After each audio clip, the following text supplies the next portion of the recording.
Good day mga kapro-tambay. Welcome back nga po pala sa ating channel. This is RoboCoins again ng Stock Tambay. And for today's video, mag-Bitcoin price analysis tayo. Pero bago yan, remind ko lang pag natapos mo tong video na to, please like and subscribe. Okay, let's go! Okay mga kapro-tambay, so kamusta ang ating trading journey? So ito na nga, Bitcoin price analysis. So ano ang pinaka-price projections natin dito sa price ng Bitcoin, no? So start tayo mga kapro-tambay. So recap lang tayo ng onte. Yung pinaka-last video natin is around yung pinaka-live natin sa CPI. Nang score is 3.7%, no? Sabi ko nga, ang play is pump and dump, no? So mag-iingat tayo kapro-tambay dahil kahit na yung pinaka-news is pabor sa pag-dump, is pwede pang umakyat ang price ng Bitcoin, which is ito na nga, currently ang price ng Bitcoin is umakyat, nasa 26,500 level na, no? So, ano yung ating pinaka-price projections dyan, kapro-tambay? So, ito kasi, before CPI, nagkaroon ng pinaka-drop ang price ng Bitcoin. So, nabasag yung pinaka-last week low natin at lumabas yung pinaka-new low natin, no? So, kung susukatin natin, kapro-tambay, so, sukatin natin, yung pinaka 50% ng swing high to swing low, may kita natin na eksaktong nag-react ang price ng Bitcoin sa pinaka 50% level niya, no? Around 26,500. Pero ngayon, nagkaroon ng breakout. Then, kung susukatin naman natin, yung pinaka last point of interest natin from swing high to swing low, yung hindi pa nababasag itong pinaka last week low. So, meron tayong pinaka point of interest around 26,750 level, which makikita natin sa price action, mga kapro-tambay, na nagre-react dyan sa level na yan, no? So, ano yung pinaka pwedeng play dyan, mga kapro-tambay? Sabi ko nga, pump and dump ang pinaka play dyan. So, sa mga position traders, so, pwede tayong pumosisyon dito, kapro-tambay. So, maglalagay lang tayo dito ng pinaka-stop out natin dito sa pinaka taas ng mga wick na yan, no? Kung sakali man may stop out kayo, kapro-tambay, so ang pinaka-next na pupuntahan ng price ng Bitcoin is itong ating next na point of interest around 27,500 at 28,388 level, no? So, hindi pa nakakarating ang price dyan. Pero ngayon, kapro-tambay, sa short period of time, so good to enter na to para sa mga position trader kasi nga, ine-expect natin na magda-drop ang price ng Bitcoin, no? So, ito, mga kapro-tambay, is good position na yan. So, every time kapro-tambay na bumabagsak ang price ng Bitcoin, nagbabago ang ating point of interest, no? So, atin natin from swing high to swing low, yung pinakabago, meron tayong point of interest around 28,385 to 388. Then, from swing high, okay, dito natin kunin, from new swing low, okay, so meron tayong 27,576 na point of interest, no? So, sabi ko nga, mga pro-tambay sa mga newbie, every time na bumabagsak ang price ng Bitcoin is huwag kayong hahabol sa sell short, no? So, saan ang magandang position? So, ang pinakamagagandang position, kapro-tambay, is dun sa point of interest, which is, eto na, mga pro-tambay, no? So, umakyat ang price ng Bitcoin, which is yan, mga kapro-tambay, is pinakamagagandang position yan, kapro-tambay, para i-short ang market. Kasi nga, depende yan kasi ang perspective ko is magda-drop ang price ng Bitcoin, no? At pupunta sa ating pinaka-target max pain. So, ilang araw na lang mga kapro-tambay is FOMC na. Okay? So, i-check natin kapro-tambay ang pinaka-CME. So, sabi dito, 98% ang naka-price in. So, nagbago, no? 98% ang naka-price in na magpo-post or cutting, no? Kasi pinaka-current interest rate is 5.5%. Then, 2% mga kapro-tambay ang naka-price in na magdadagdag mga kapro-tambay ng pinaka-interest rate. So, aabangan natin yan at ilalive natin yan, kapro-tambay, no? So, ano ba to? Pwede ba mag-post, no? So, 98% ang pinaka-naka-price in. Well, titingnan natin yan, kapro-tambay. Wala pa naman tayong experience dyan, no? So, hindi natin gano makakalculate yan kung talaga bang bubulagain ng pinaka-Fed ang market, no? Kung sakali, kapro-tambay na nagdagdag, okay? Bigla nagdagdag ng another 25 basis points sa next FOMC. Nako, pwede tayo makakita ng market crash niyan, kapro tambay, no? So, kung sakali man na magpo-post, no? Ano ang pinaka-place? Well, ganun pa rin. Pump and dump ang pinaka-play dyan, no? So, hindi agad-agad na pag sinabing nag-post, goods yan at aangat ang market, kapro tambay. At paangat na, no? Sinasabi ko nga sa mga last video o kapro tambay, kapag nag-umpisa na magka-cut rate na, no? Yung pinaka-Fed, nagda-drop ang mga asset, kapro tambay. So, kabaliktaran yon sa expectation ng mga traders na kapag nagbabawas ng interest rate is lumilipad na, no? Nagtutudamon na.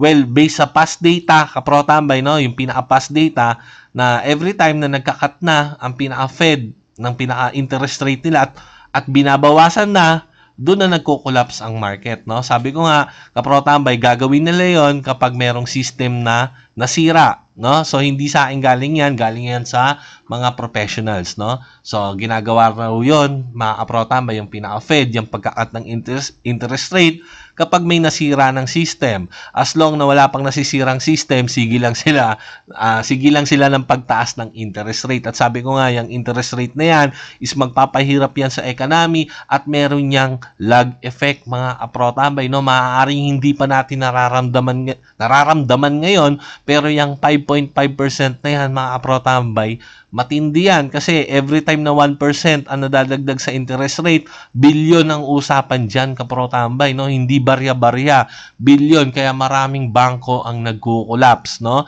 So may mga nakita na tayong mga nag-collapse nung nasa around 4.5% pa lang ang interest.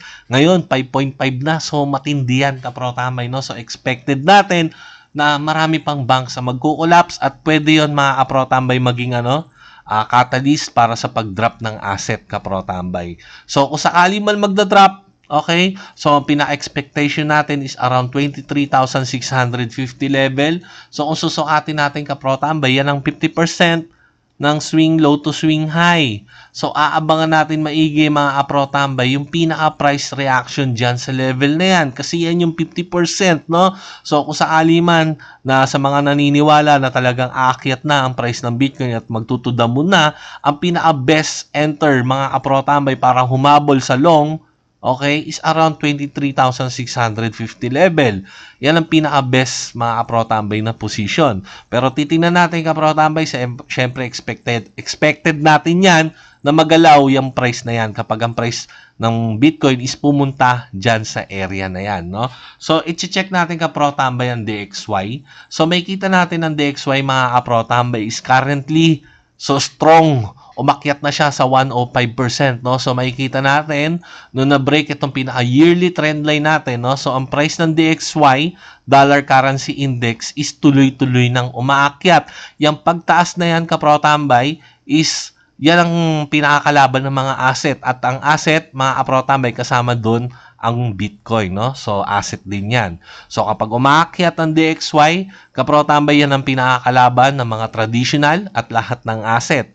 Once na umakyat yan, babagsak ang price, mga kapro tambay, ng mga asset, no? So, ito, mga kapro tambay, makikita natin na nagbasag na siya ng pinaka-swing high at meron na siyang pinaka-confirmation, no? Confirmation breakout.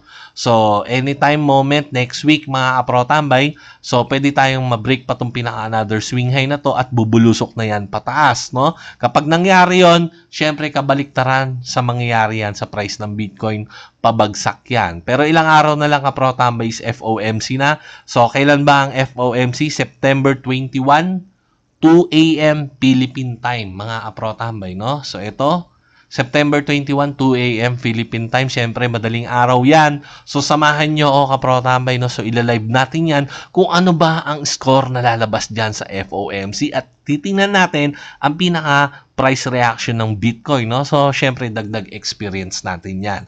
So, nandito tayo, kapro tambay, sa pinaka-moment, no? Na kung saan, kapro tambay, mataas, okay, ang inflation at mataas ang interest rate, no? Yung pinaka-last na nangyari to is way back 2008 pa. Yung housing market crash, yung the big short, no? So, ilang taon na, so ngayon pa lang nauulit to. So, nandito tayo sa pinakamagandang era, no? So, this is the final moment, the final of truth, mga kapro tambay, no? So, makakita ba tayo ng pagbagsak ng asset?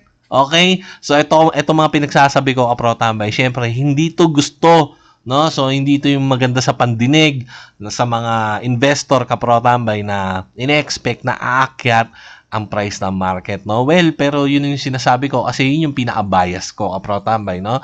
So babagsak ang price ng Bitcoin at pupunta yan sa ating target max pain. So sinasabi ko nga na mag-iingat kayo dyan, kapro tambay, okay? So ang pinaka-price ng Bitcoin currently, okay?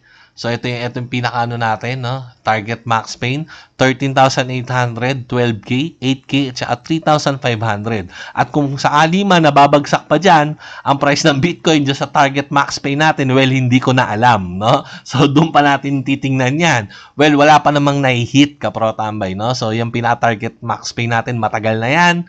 Okay? So titingnan natin kung talagang may hit dyan. So ang pinaka-price ng Bitcoin, mga kapro tambay, kapag bumaba, okay, so lagay na sa 4 hours. Kapag bumaba around 28,500 level, papasok na siya sa tinatawag na sign of weakness zone, no? So pumunta na siya doon, kapro tambay, kasi nagkaroon na ng breakdown sa last week low. So, well, titingnan natin kung sakaling babagsak pa yan. So nandun na siya sa pinaka-sign of weakness zone, no? So, gagawan ulit natin yan ng pinaka-video kapag ang price is nandun na. So, ingat lang, kapro tambay. So, pupunta tayo sa weekly time frame. May kita natin ang weekly time frame. Okay, yung candle is meron siyang tinatawag na engulfing candle, no? So, goods ba to sa pag-akyat? Well, by the book, goods yan, kapro tambay, no? Lalong-lalo na, kapro tambay, by Monday, 8 AM, no? Kung mapiprint tong pinaka-weekly candle natin kapag ang price ng Bitcoin is nag-close above 26,400 level, bullish yan, kapro tambay, no? So, maaaring umakyat ang price ng Bitcoin at pumunta sa ating mga point of interest. Pero, kapro tambay, by 8 AM by Monday, no?